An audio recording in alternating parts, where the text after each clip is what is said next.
Good morning, students. Welcome to MA3 now class.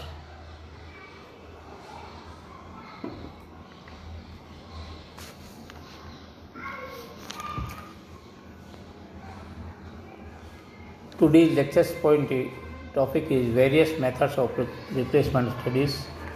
Topic संख्या है 3.2.4.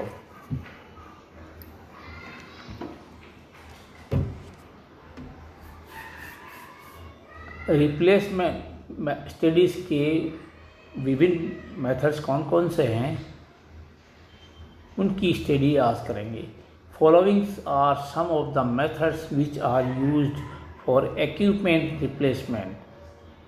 किसी भी इक्विपमेंट को रिप्लेसमेंट करने के लिए निम्नलिखित मेथड्स या विधियों को काम में लिया जाता है.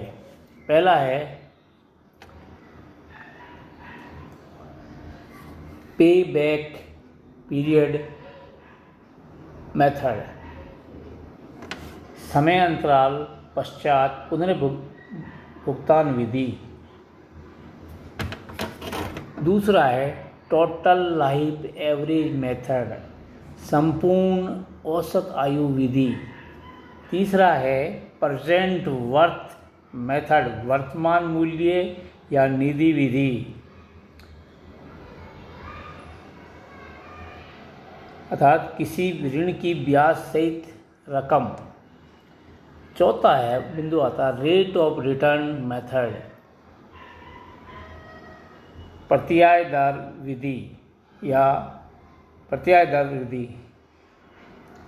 पांचवा मापी method, machinery and allied products institute of Washington के द्वारा बनाई गई विधि, मापी, शॉर्ट में मापी विधि. इन 5 बिंदुओं पे से रिप्लेसमेंट स्टडी जो है की जाती है. अब नेक्स्ट आता है डिटेल स्टडी पढ़ेंगे अपन. वो है 3.2.4 पे बैक पीरियड मेथड, समय अंतराल पश्चात पुनर्भुगतान विधि. This method determines as to how long it will take to pay back invested capital. This period can be determined using the following formula. P equal to C upon R, where P equal to payback period in years, C equal to original capital investment, R annual returns expected, total annual earning after deducting taxes. इस प्रकार की विधि में कितने वर्षों में निवेशित पूंजी या कैपिटल इन्वेस्ट का भुगतान पुनः होगा वे तय किए जाता है. समय अंतराल को एक सूत्र के द्वारा निकाला जाता है, सूत्र से ज्ञात किया जाता है. वो सूत्र ये है P बराबर C अपॉन R, जहाँ पर P बराबर पुनर्भुगतान समय 20 वर्षों में, C बराबर मूल पूंजी निवेशित की गई, R बराबर वार्षिक वापसी पूंजी संभावित. ये वार्षिक कमाई में से टैक्सों को घटाने के पश्चात प्राप्त होती है.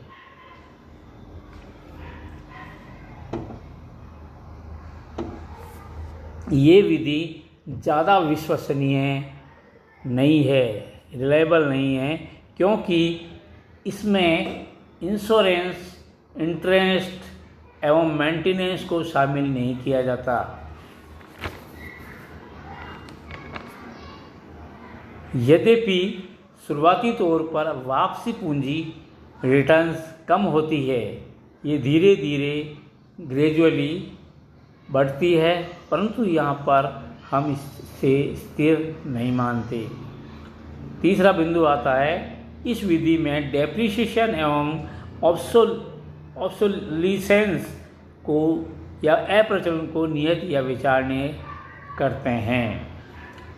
मतलब इस विधि में डेप्रिसिएशन एवं अप्रचलन को निहित या विचारणीय करते हैं, कंसिडर करते हैं।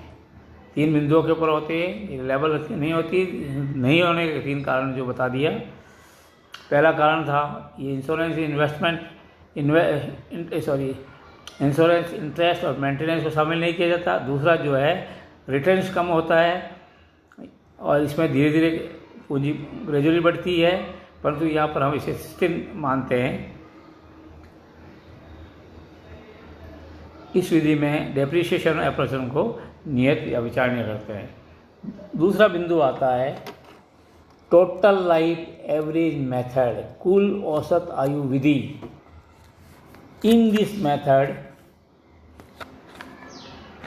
all the costs involved in buying, operating and maintaining an equipment or asset are added together into one total life figure, and the sum is divided by the total estimated life to get an average annual cost। अर्थात इस विधि में समस्त कीमत, जिसमें उपकरणों की खरीद कीमत, परिचालन कीमत, उपकरणों की रख रखाव कीमत या परिसंपत्ति या पूंजी एसेट्स को आपस में जोड़कर पूरी आयु का एक अंक बनाया जाता है। सारी कीमतों को जोड़ दिया जाता है, खरीदने से लेके, ऑपरेटिंग से लेके, उसका मेंटेनेंस के लेके और उसके एसेट्स तक सबको जोड़कर एक फिगर बनाया जाता है तथा इसको कुल अनुमानित आयु से भाग देते हैं। अर्थात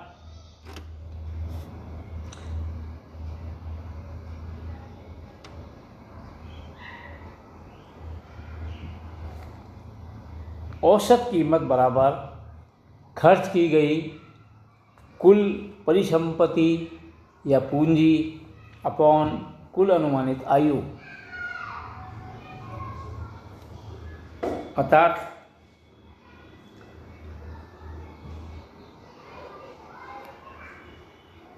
औसत वार्षिक कीमत इक्वल टू निवेशित पूंजी अपॉन खर्चित डिवाइडेड बाय कुल अनुमानित आयु। इस तरह ये 2 विधियों को काम में लिया जाता है। दोबारा रिवाइज कर लेते हैं। पहली ली पेबैक पीरियड मेथड, जिसको एक फार्मूले से निकालते हैं, P बराबर C/R।